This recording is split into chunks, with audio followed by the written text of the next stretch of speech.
Okay, so we're going to welcome the next panel to the stage. Mark Hannan from Rainmaking is going to lead a conversation with some additional corporates joining us from a few different groups here. Come on up, guys. Thank you. Welcome, welcome. Thank you. And then after this, into the afternoon, we have a few more sessions for those traveling home. Safe travels. But yes, so we're going to welcome Bruno, Daniel, and Mark Hannan of Rainmaking to the stage. Thank you. Thank you. Thank you. Thank you, everyone. I'm very excited. We have a great panel. Brazil is in the house, and we have two titans of Brazilian industry here to talk about CVC journey. But let's kick off.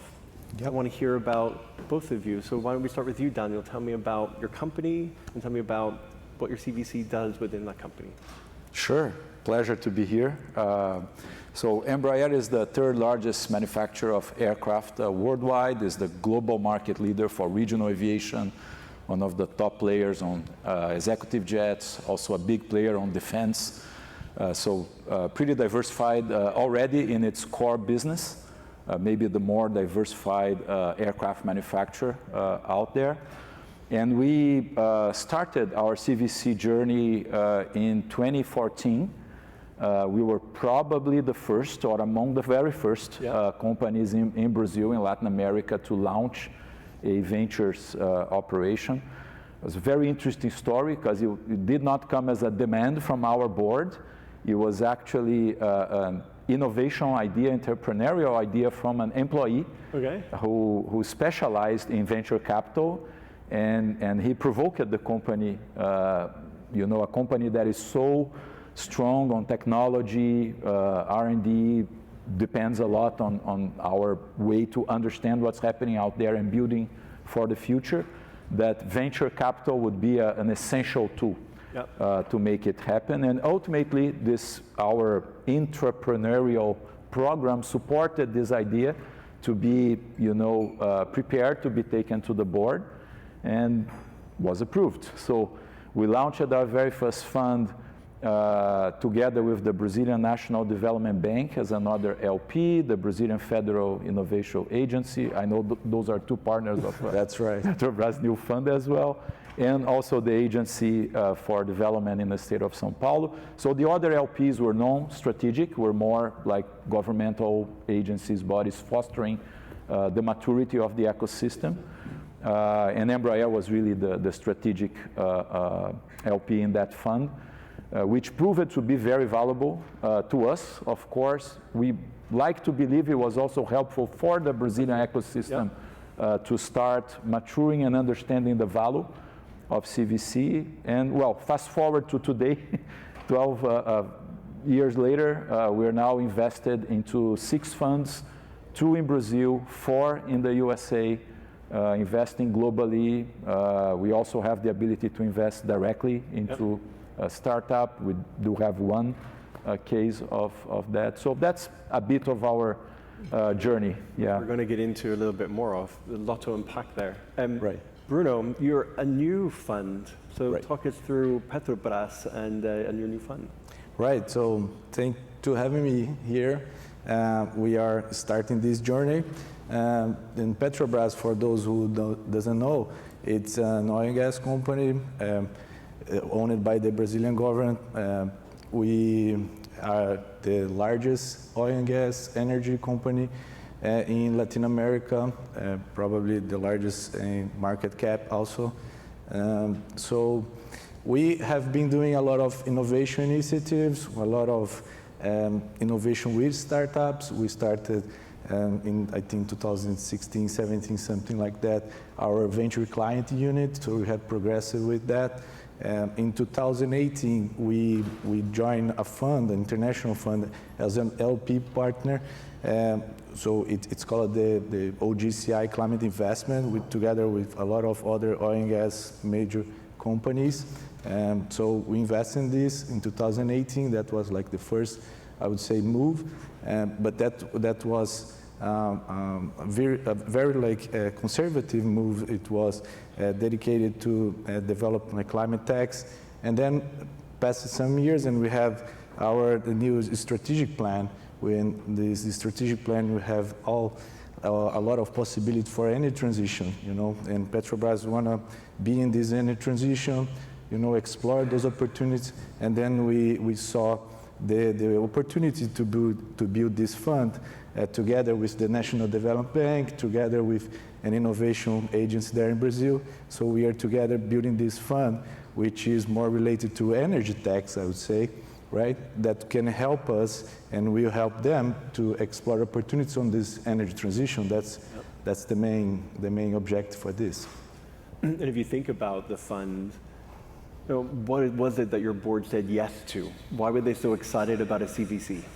Yeah, that was, it's always an interesting story, right, behind the scenes, right? But it actually, we have a good reception on this idea, right?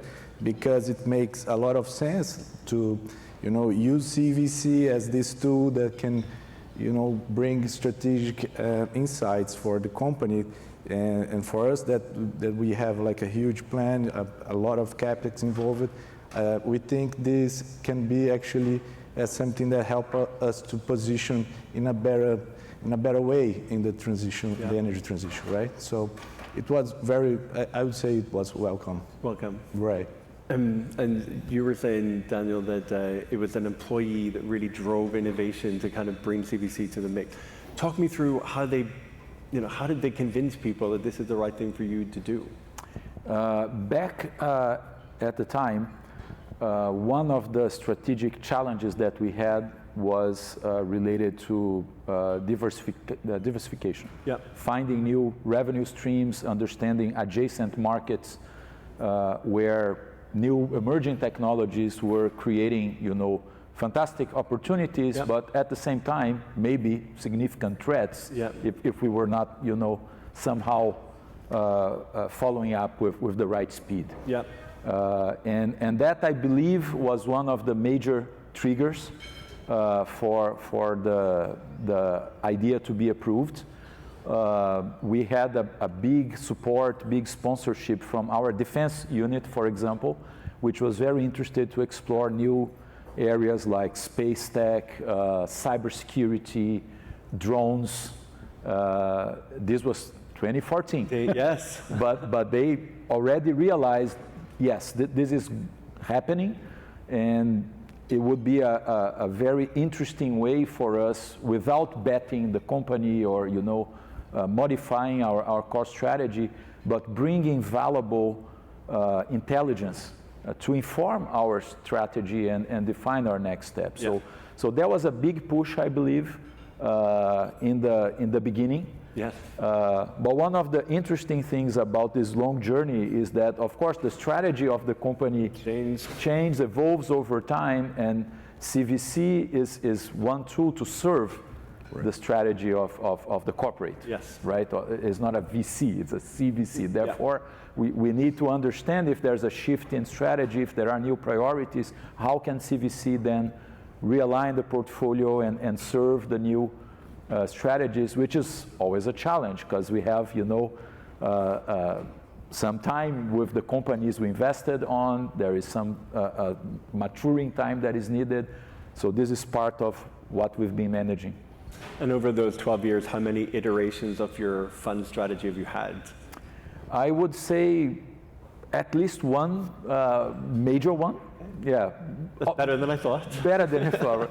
But many minor, I would say, adjustments, right? So other business units also became interested. So we had the launch of Embraer-X, which is the unit that I lead today that is more focused on disruptive type of innovation, more horizon 3. Yeah. That's where our eVTOL came from, the battery-powered, fully electric vertical takeoff and landing. That was a very big shift, I would say, in our strategy when we decided to put skin in the game into that venture. Yep. And of course, many of the investments we had in the portfolio turned up, becoming valuable for this new strategy as well. I remember on the autonomy side, one small company that we had in the portfolio that was working on autonomous trucks and buses, so ground transportation, we brought their technology to run the very first test of a fully autonomous taxiing operation of one of our private jets. That was the first time we had a fully autonomous taxiing operation with an airplane in Brazil, and that came as a result of a close collaboration with one of our portfolio companies. So even though we had to manage those shifts, but the portfolio, I think, has been proving to be, diversified enough or robust enough that it could support different changes. But I mean, it's not easy to do. Yeah. And then you and Bruno were telling me that outside of the US, Brazil is the largest contingent. So a big up everybody from Brazil here. But I'm really interested that you're both hugely important Brazilian companies. You're both very proud Brazilians. How important is it to invest in the Brazilian ecosystem and Brazilian startups? So why don't I start with you, Bruno? Okay, great. Thanks for that. So in our perspective, we are an energy company, and Brazil has a quite unique position, right? Because we have major renewable energy matrix, right? And what the way we see is that this is actually an infrastructure, it's a differentiation from other parts of the world. And I think one interesting point is the energy companies or the energy tax there, it's not just about generating the positive impact or about say carbon emission. It's actually economic from the beginning, right? Because you have all this value chain that is already in place. You see bios, you see hydro, and other source of energy, and that's already in place. That's working over there, right? So there is a planning. We see a lot of opportunities forward, new opportunities being presented to big companies, to the market, and we think that this unique position of Brazil, especially in the energy sector, is something that it's very interesting, Yeah. And earlier on, Tamara from Natura was talking about that Brazil's still maturing in terms of innovation and just around investment ecosystem. How have you found that with your new fund? Are you finding it's maturing, or have you found some gaps? Yeah, so we are following this ecosystem, it's getting maturity. Daniel has been, and Embraer and other players from the ecosystems has been very generous, sharing some knowledge and experience, and for sure we see a progress on that, right? Yeah. And of course, it's a totally different ecosystem if you compare to US or Europe, even Asia, right? But there is specific things there in Brazil that I think not everybody around the world knows about it, So I would just point one out, which is the R&D expenses in the oil and gas sector. There is specific tax for that. And there's a lot of money being directed to universities, to researchers, and these things. Petrobras has a lot of partnership with universities and the research, throughout Brazil, and there's actually a lot of things happening in this thing. I think it's 5%, right? It's around half to 1% on each oil field. On total revenues, right? On the revenue of the oil field. Big incentive for investors. We've been noticing a very significant change ever since we started in terms of maturity, as you asked. So I think, as Bruno said, from a technology perspective, talent perspective, it has always been, very strong. Yep.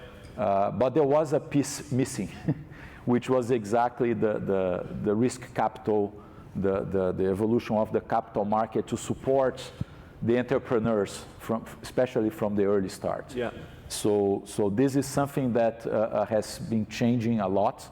And we've begun to see the first Brazilian unicorns, companies becoming highly successful. And I think this has been creating a virtual cycle for the country. because, you know, I remember when we graduated, the big opportunity for your career is join a big company, join Petrobras, join Embraer. Today, people are making a choice, no, I want to have my own company. I want to, you know, deploy some of the technologies I've been developing to create a new company in the market. And this is becoming a real opportunity, as now it's not just, you know, Embraer, Petrobras, it's Vale, it's all the major, I think, Brazilian corporations have their CVCs. The VC market has also been evolving. And maybe the most interesting aspect of where we are right now could be a turning point, I don't know, but it's still highly discounted as compared, you know, to the more mature market. So you take companies with great potential to go global, because that's the kind of company we always evaluate. Even if they're based in Brazil, our focus is, do they have the potential to be a global player? And there are companies like that coming to market, but they are very discounted. So valuations are, you know, very attractive from a global investment perspective. So I think this is something really worth watching. And we already see some of the big global players starting to pay more attention to Latin America. I would definitely recommend to pay even more. Because I think this virtual cycle will keep on, you know, creating great opportunities and great companies to invest on. This is a good investment tip. So LATAM is the place to be. Also curious, there's a lot of conversations about this around CVCs being too slow, too strategic. What is your thoughts on that, Bruno? So we are learning and we hear that, right? And I think we doesn't disagree with that, right? But we are trying to structuring like the governance to this operation in a way that we can deliver that speed of that's necessary to operate like in CVC in excellence, right? So the way we're doing that right now, it's being this LP in a fund, but of course we're going to have almost half of the fund, and we choose like financial partners to be there, like the National Development Bank and the Innovation Agency. And we see that we design it like not to be on the investment committee, so the committee can have the speed needed, you know. Our general partner will have that role. So we are trying to balance, you know, the governance to be more, you know, more agile maybe, and deliver what is needed for this activity, right? Yeah, I do agree with Bruno. The speed is a matter of governance, and there can be a huge difference for different CVCs depending on how they are structured. We felt it ourselves throughout our journey. For example, when our CVC operation was originally set up, we defined a clear mandate from the board of directors. There was an approved capital, committed capital, and as long as we kept inside that mandate, we were not required to go back to the board every time. So that gave us a very important level of autonomy to get things going in the beginning, which I think was very important. But I can clearly see if you have a mandate that is too restricted or a governance that becomes too complex, it will be tough to keep up, and you will eventually get slowed down. So that's something I think all CVCs need to be careful about. On the strategic side, yes, I mean, that's the reason why. Of course, as in a previous panel I was hearing, we don't want to lose money. We want to recoup right in the portfolio. Maybe it's not a huge return, but we want positive return. But the main reason we do it is really for strategic reasons. So what we're looking for is a strategic value. I like to believe we can also bring strategic value to our portfolio companies. Yeah. So using our, I think Microsoft said that, our superpowers, right? There are some things that a corporation knows, some accesses that we have, some lessons that we have learned that we can contribute to the portfolio company so that they can also extract that value and accelerate their growth. Right. So the strategic side of things, I think it must be there. Yeah. And I hope it's a positive. And you were going to say something. Yeah, just adding on this.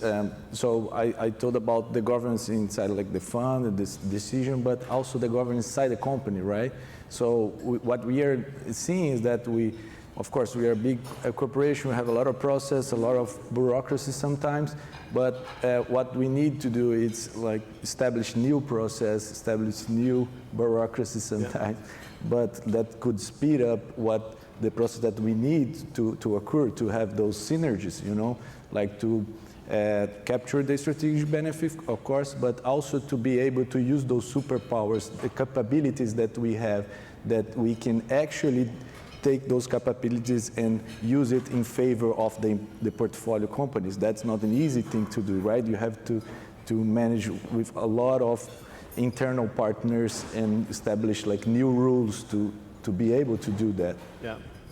And then it's bringing those people on the journey, right? It's all new to them, especially in your case. And maybe just conscious of time, maybe it's a good question to leave with. And I'll start with you, Daniel. Over the last 12 years, if you could go back to yourself 12 years ago, what is the lesson learned you would ask yourself? What did you, not a mistake, but what would you say to Daniel 12 years ago? Like maybe do this instead of this. Yeah.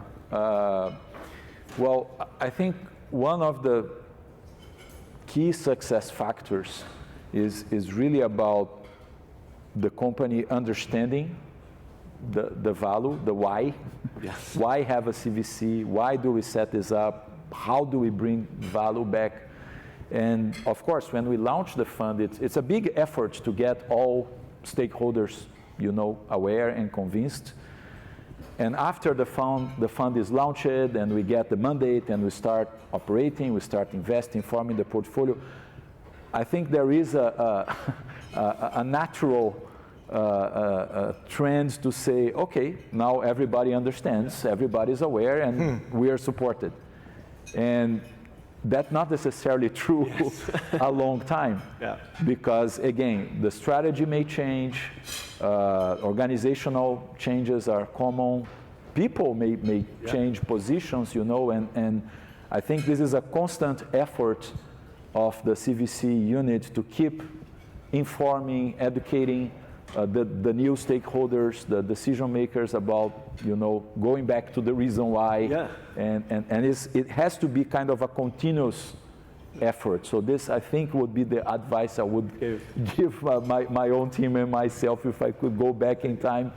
Don't give up on that effort, because it's as important as the support we give to the portfolio companies. Just bringing that external lens in and not having people so consumed with what's happening internally sometimes, right? It's very common. We fell in love, right, with the portfolio, the companies. We're all focused on the outside. That's the role of the CVC. But again, if we are a CVC, we're serving a corporation, we're serving the corporate strategy. So this loop has to be, you know, very intense. We need to keep going back. We need to be in the agenda of the CEO. That's really, really critical. I heard yesterday the CEO of Intel, he was saying, oh, I like to keep, you know, updated by talking to my VC friends, right? So I think it's the role of the CVC to keep talking and bringing that perspective all the time. So I think it makes a difference.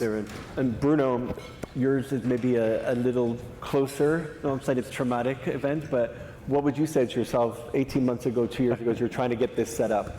Yeah, I think it's a little bit in the same direction. Like, I think when we have the idea, like, to do the fund and CVC and this thing, you don't realize how big is the transformation that you have to pursue inside your own corporation, right? So, in my previous cycle, before CVC, I was in digital transformation, but in digital transformation was really like looking at the inside, right?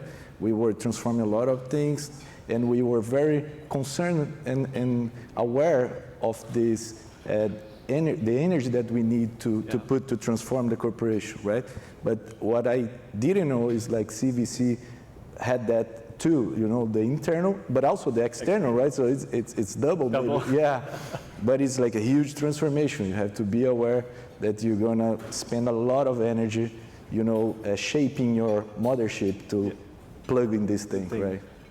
I want to thank you both. If everyone can give them a round of applause. That's great. Thank you so much for your participation. Let's get a photo.